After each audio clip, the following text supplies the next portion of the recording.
অনেকেই মনে করে সব কিছু ভাগ্যের হাতে। হ্যাঁ, ভাগ্য তো অবশ্যই আছে।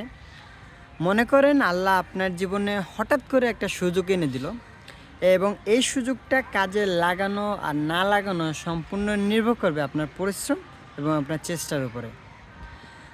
একটা উদাহরণ দিয়ে বলি, মনে করেন আপনি ভাগ্যক্রমে একটি চাকরি ইন্টারভিউতে ডাক পেলেন।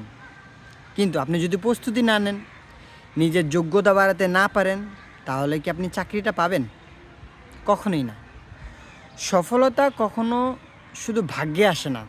ভাগ্য আপনাকে দরজা পর্যন্ত নিয়ে যাবে, কিন্তু দরজা খুলে ভিতরে ঢোকার কাজটা আপনাকেই করতে হবে।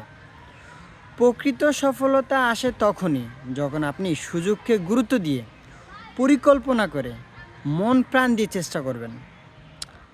মূল বিষয়টা কি? মূল বিষয় হচ্ছে যে ভাগ্য সুযোগ দেয়, কিন্তু সফলতা গড়ে ওঠে কেবল পরিশ্রম, ধৈর্য এবং আল্লাহর উপর ভরসা দিয়ে। হুম।